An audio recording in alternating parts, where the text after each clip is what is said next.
Mette, så kører vi. Ja. Vi har en debat i morgen, hvor at vi både skal snakke om, hvad er problemet, hvad er, hvad er essensen af problemet, og hvordan løser vi det, og hvordan gør vi det her tværpolitisk. Og hvad ser du som kernen af det her problem? Jamen altså kernen i hele problemet omkring det familieretslige system, det er jo grundlæggende set, at der er total mangel på retssikkerhed. Jeg synes jo, det er ret vildt, at man kan sidde i familieretshuset og grundlæggende set lyve, og så derved få retten til børnene. Så vi mangler nogle helt grundlæggende principielle ændringer i det familieretslige system. Vi ser jo desværre, hvordan det rammer meget skævt, og derfor så har vi haft en lang række meget konkrete tiltag i forhold til det her.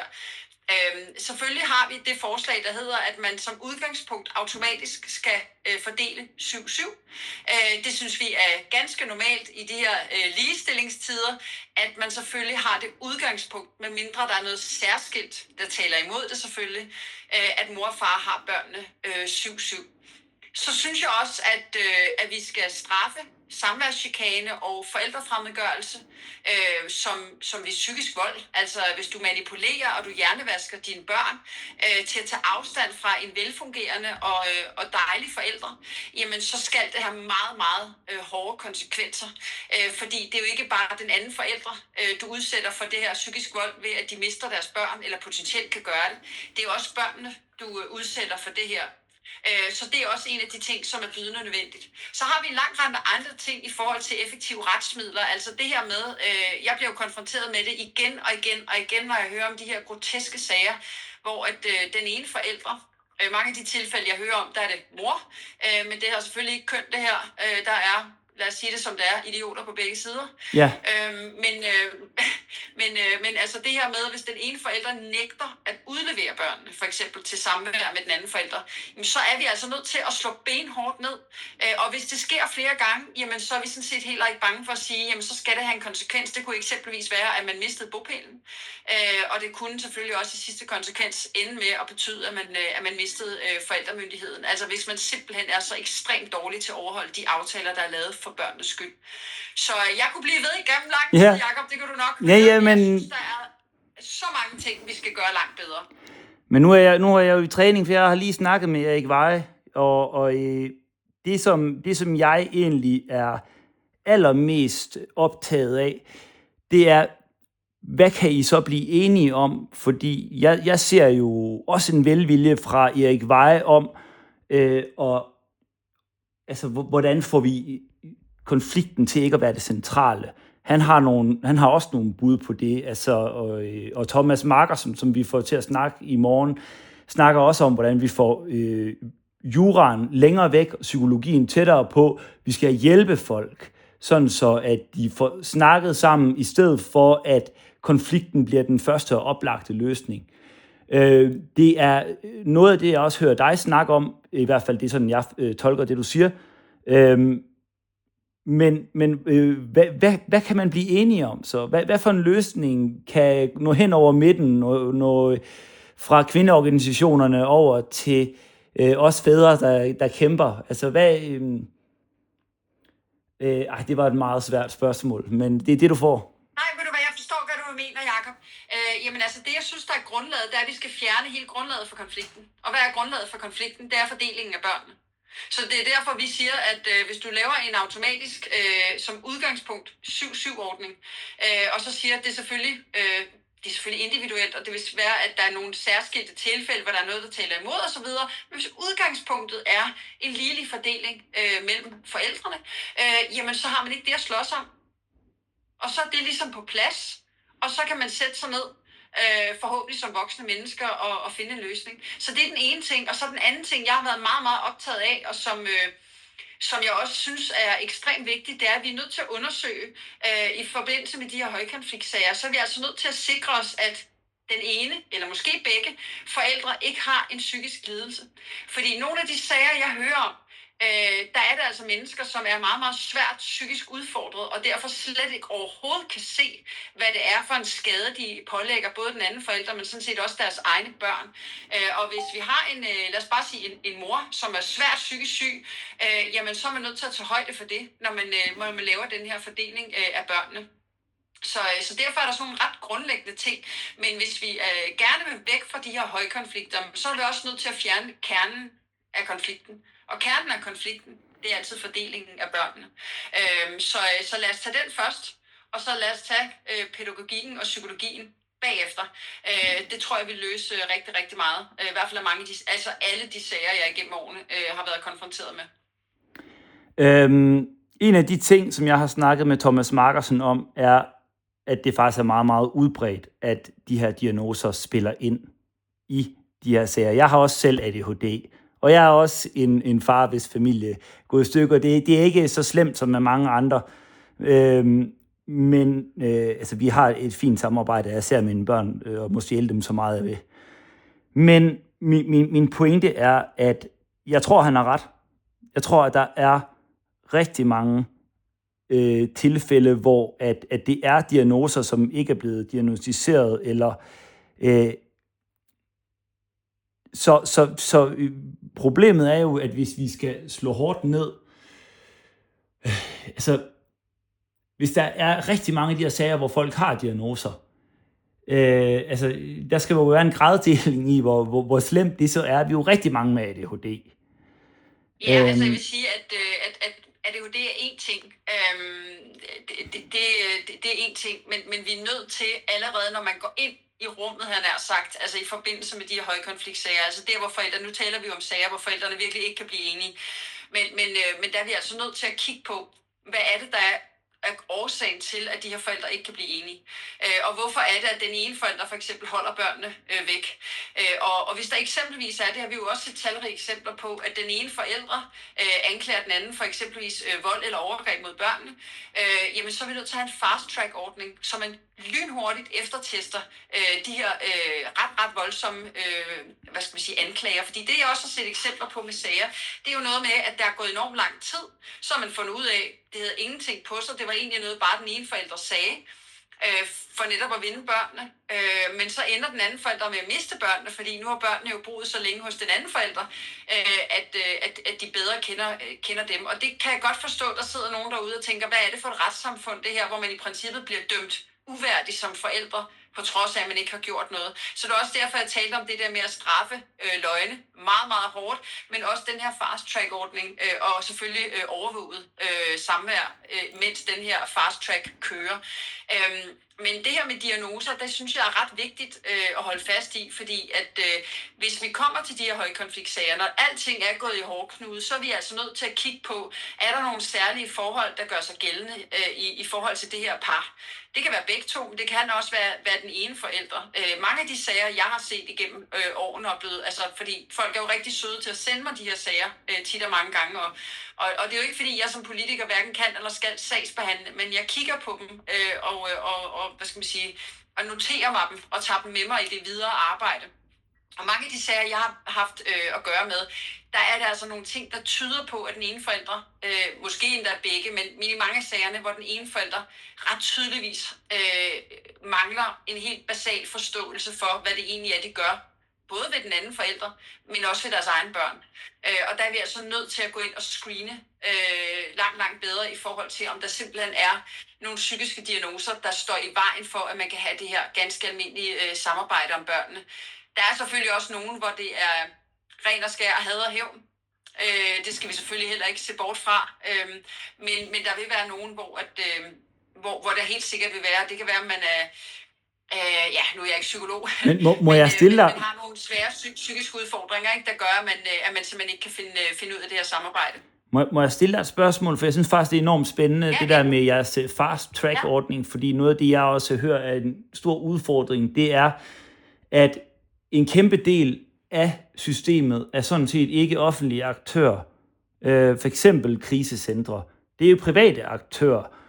Så hvordan vil man gå ind at pille ved det? Altså, kan du sætte nogle ord på den her? Har I gjort nogle overvejelser over den her fast-track-ordning? Jamen, det vil jeg rigtig gerne. Altså, det er klart, at når du anklager et andet menneske for vold og overgreb, enten mod dig selv eller mod børn, så er det meget, meget alvorlige anklager, og derfor er vi også nødt til som retssamfund at tage det meget, meget alvorligt, meget, meget hurtigt. Og derfor siger jeg, at den her fast-track-ordning skal undersøges. Derfor er det også vigtigt at koble det her til, at når du kommer på krisecenter, om det er på mandekrisecenter eller kvindekrisecenter, så må en krisecentererklæring aldrig nogensinde få lov til at stå alene. Den skal altid eftertestes, fordi de mennesker, der arbejder på krisecentrene, det er altså ikke nogen, der er fagligt kompetente til at have en fuldstændig ren vurdering af, hvordan og hvorledes de her ting er. Det er frivillige mennesker, mange af dem. Det er folk, der arbejder i de her krisecentre, som du siger, er private. Og derfor er det meget vigtigt, at vi siger, at det her det er et partsindlæg. De har den her vurdering, det er vi nødt til at få efterprøvet i en eller anden grad. Det må i hvert fald ikke stå alene. Så der er nogle usikkerheder i vores system, altså hvor at der er nogle påstande, der som det systemet er skruet sammen i dag, kan få lov at stå ret meget alene. Og det synes jeg er problematisk i et retssamfund. Altså hvis man anklager en anden i vores, kan man sige, normale retssamfund, hvis du så anklager en anden for et eller andet, hvis det så viser sig ikke at være sandt, jamen så får du også en straf. For sådan må det være i et retssamfund. Hvis du beskylder din nabo for at stjæle, og han ikke har stjålet, så har det også en konsekvens, for selvfølgelig må man ikke det. Men det er ligesom om, at de her konsekvenser, de ikke gør sig gældende i det familieretslige system, og det er det, jeg synes, der er en udfordring. Jeg er helt undskyld. En helt grundlæggende udfordring i forhold til de her meget, meget, meget lange sagsbehandlingstider. Fordi det vi jo ser mange af de her steder, altså den seneste højesteretsdom, jeg så på området blandt andet også, hvor det jo tydeligvis er mor i den sag, der yder samværschikane, forældrefremmedgørelse er jeg også ret sikker på, men som hun ender med alligevel at vinde retten til børnene, fordi hun har holdt børnene væk fra far i så lang tid, så børnene nærmest ikke kender deres egen far mere. Og det må jeg indrømme, det er noget, der gør altså helt vildt ondt, helt ind i sjælen og hjertekuglen på mig i et retssamfund, at man kan miste sine børn, fordi der er et andet menneske, der tager dem, og så ender samfundet med at belønne det menneske, der har stjålet dine børn fra dig. Det kan jeg simpelthen ikke have. Og det er, hovedårsagen til, at vi simpelthen er nødt til at lave det her system op. Og som du nok kan høre, Jacob, jeg har virkelig mange gode forslag til, hvordan vi skal lave det om. Jeg synes grundlæggende, at det mangler, og jeg mangler også. Det må jeg også godt sige det, og det er også i en valgkamp og sådan nogle ting, men jeg har sådan set også sagt det før valgkampen. Jeg synes virkelig, jeg mangler en reel vilje. Jeg synes, der er så meget berøringsangst fra mange af de etablerede partier. Men ikke kun partierne. Det er ikke kun dem, der har berøringsangst. Jeg kan love dig for, at jeg har kimet samtlige kvindeorganisationer ned i forhold til, jeg vil have jer med, det her skal ikke blive en ekokammer. Jeg beder dem om at henvise til hinanden. Det er meget få kvinder, der udtaler os om det her, Jacob. Nej, men ikke kun kvinder, altså... Jeg vil virkelig ikke have, at det her det bliver en osteklokkesnak i morgen. Jeg ved godt, at vi har hele det politiske spektrum med, men jeg vil også gerne have, at fagpersonerne var bredt funderet, og det er ikke lykkedes mig. Men prøv at høre, jeg ved, du er travlt, og jeg ikke har lang tid endnu. Jeg føler, at der er et spørgsmål, der er meget relevant, fordi det, som jeg lige tænker, det er, Thomas Weje i hvert fald, han fokuserer meget på, at vi skal hjælpe til samarbejde gennem støtte, kurser, tvinge folk til at få snakket sammen, mens at noget af det, jeg hører dig sige, det handler jo sådan set om et øget jura-element. Jeg vil bare høre, om du har gjort dig nogle tanker i forhold til, hvordan sørger man for, at jeres fast-track-løsning, som lyder mega spændende, ikke bliver et kæmpe juridisk apparat, altså, hvor at der er i hvert fald nogle partier, altså jeg vil jo gerne have det tværpolitiske, det er der, vi skal finde, hvor kan I blive enige om at sætte ind? Men altså, jeg vil sige, jeg tror, det er meget vigtigt, altså det er også derfor, jeg siger, når Erik, han siger de her ting med, at man skal tvinge folk til at snakke sammen, det gør man jo sådan set allerede, og man forsøger det i hvert fald i familieretshuset. Det er faktisk ikke der, jeg ser problemet. Jeg ser problemet i, at man ikke løser kernen i konflikten til at starte med, og det er fordelingen af børnene.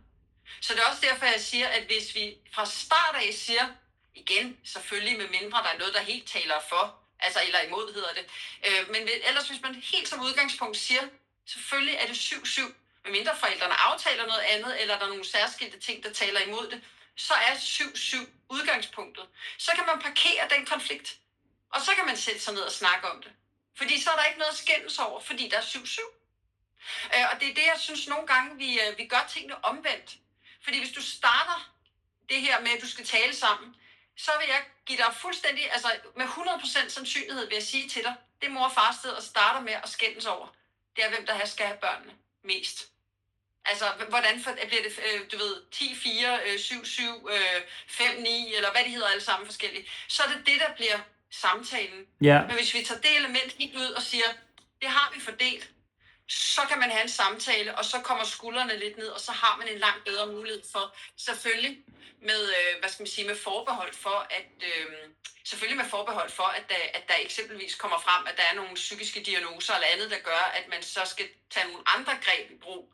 Men man er nødt til at starte med konfliktens kerne, og det gør man ikke i dag. Og det er problemet i sin essens, vil jeg sige. Og derfor er jeg også nødt til at sige, jeg oplever, at vi egentlig var nået ret langt med den tidligere socialminister, og den lov, der kom ud af det, der havde man ikke det element med, at man straffede forældrefremmedgørelse, for det var jo sådan set det, vi ønskede. Jeg ønsker, at hvis du begår psykisk vold mod dine børn, eller din eks, ved at manipulere børnene til at tage afstand fra en ganske almindelig, velfungerende og sund forælder, så er det psykisk vold, og så skal det også straffes derefter. Så du har helt ret i, Jacob, der er nogle jura-elementer i det. Fast-track-ordningen, effektive retsmidler, altså det her, man simpelthen kører ud og henter børnene, hvis der vedkommende ikke vil udlevere dem, fordi man skal overholde aftaler. Men jeg tror egentlig, at det vil have en opdragende effekt på sigt, hvilket vil sige, at vi kommer til at bruge meget færre ressourcer på de her elementer med tiden, fordi folk finder ud af, men hvis du holder børnene væk, så kommer der nogen og henter dem og bringer dem til den anden forælder. Hvis du gør det tilpas meget, så mister du faktisk bopælen på dine børn, eksempelvis. Måske endda forældremyndigheden. Altså, at der kommer de her ting. Jeg tror, det vil have en opdragende effekt, sådan så man i hvert fald tænker sig om en ekstra gang, hvis man har tænkt sig. Fordi jeg er bare nødt til at sige, inden jeg her snart skal gå nu her.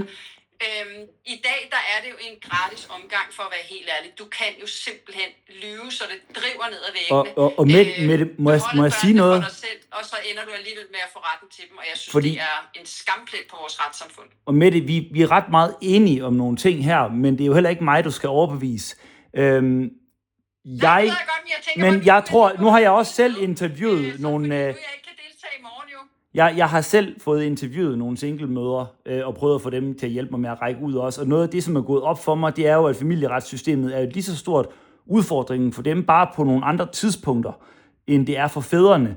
Så kunne man ikke få lavet det tværpolitiske samarbejde med netop at se på, hvordan at de her løsninger jo så også bliver en lige så stor hammer for de fædre, som bare bliver ved og ved. Og der er sikkert en god grund til, at de bliver ved og ved, men hvis man ligesom kunne rumme det perspektiv samtidig. For det hører jeg i hvert fald også. Og så er jeg simpelthen nødt til at lægge på. Jeg forstår det, og jeg håber ikke. Jeg håber, det er optaget ordentligt. Undskyld. Det er hurtigt her til at slutte med. Det er derfor, vi er nødt til at have en total kuglegravning af hele det familieretslige system og gennemgå. Jeg har nogle løsninger i forhold til nogle af de her ting, men som jeg startede med at sige, så er det meget vigtigt for mig at sige, at det her det har ikke noget køn, der findes idioter på begge sider, rent udsagt. Og det her det handler mest for mig om at sikre, at man ikke kan lyve sig til retten til sine børn, og man ikke bare kan holde dem væk fra den anden forældre og få retten til at beholde dem. At vi har et retssamfund, hvor retssikkerheden er i top, og man faktisk kan stole på, at når man går ind til familieretshuset, så finder de også en løsning, der ikke bare er bedst for børnene, for det er jo selvfølgelig det vigtigste, men sådan set også for begge forældre, og ikke kun den ene. Jeg er enig. Det var en fornøjelse at snakke med dig, Mette, og held og lykke med din valgkamp. Mange tak. Jeg ikke kan komme med, men vi har stor kampagne med uddeling af meget billig benzin og diesel, så der er jeg nødt til at være der. Men jeg vil altid gerne snakke med jer, så lad os endelig snakkes ved på et andet tidspunkt. Det er et område, der ligger mit hjerte meget, meget nært. God dag, Mette. Hej, ja, i lige måde. Tak. Hej, Jacob. Hej, hej.